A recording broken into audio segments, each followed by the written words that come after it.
بسم اللہ الرحمن الرحیم۔ خان صاحب کی جو 9 ضمانتیں خارج ہوئیں ان کے حوالے سے ڈیٹیلز بتانا چاہوں گا۔ مزید کسی مقدمے میں گرفتاری کے حوالے سے خبر ایک چل رہی ہے کہ خان صاحب کو گرفتار کر لیا جائے گا۔ 9 بیلز تھیں کیا؟ 3 مقدمات اینٹی ٹیررزم کورٹ کے جس میں خان صاحب پیش ہوئے اور جوڈیشل کمپلیکس کے حملے کی ایک سٹوری جو ہے وہ بنائی گئی کہ خان صاحب پیش ہوئے ہیں اور انہوں نے حملہ کیا، حالانکہ وہ پیشی خان صاحب کی تھی اور ساتھ ورکرز تھے۔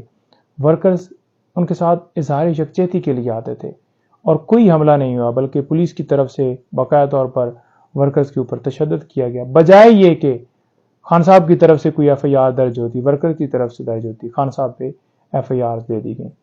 6 مقدمات ڈسٹرکٹ کورٹ میں جن میں دفعہ 144 کی خلاف ورزی ہے، کوئی ایویڈنس موجود نہیں ہے جو واضح کرے کہ جناب عمران خان صاحب کی ماں کے اوپر توڑ پھوڑ ہوئی، جلاؤ گھراؤ ہوا یا کہیں پہ کوئی ایویڈنس ہو۔ یہ واضح مختلف ججز جو ہیں وہ اپنے آرڈرز کے اندر بھی لکھوا چکے ہیں۔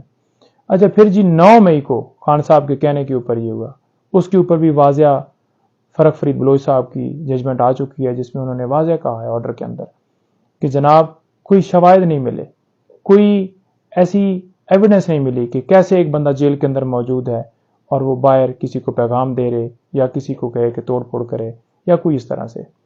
اور اس کے ساتھ یہ توشہ خانہ کی ایف آئی آر درج ہوئی۔ توشہ خانہ کی ایف آئی آر آپ دیکھ لیں کہ ایک اگر جرم ہوتا ہے تو اس کی ایک جگہ پہ کارروائی ہوتی ہے، یہ نہیں ہے کہ نیب کے اندر بھی کارروائی چلا دی جائے، ایک کارروائی جو ہے وہ الیکشن کمیشن جو ہے کمپلینٹ کرے اور اس کے اوپر جو ہے خان صاحب کو سزا دے کے جیل میں ڈال دی جائے، اور ایک جو ہے وہ ایف آئی آر بھی درج کر دی جائے۔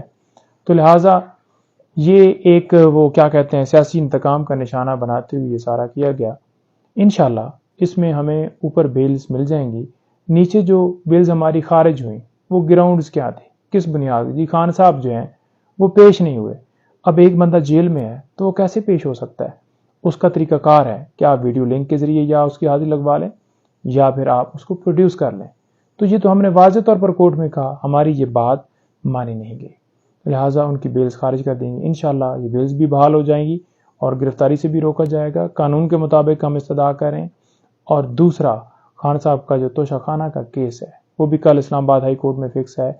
اگر ڈیلے ٹیکٹس بہانے نہ قبول کیے گئے تو انشاءاللہ کل فیصلہ آئے گا اور بیل ہر صورت ہونی چاہیے، کیونکہ شارٹ سینٹنس ہے، 3 سال سزا ہے، وہ انہیں ویسے ہی مل جانی چاہیے۔ انشاءاللہ ہوپ فار دا بیسٹ، اللہ خیر کرے گا۔ Thank you.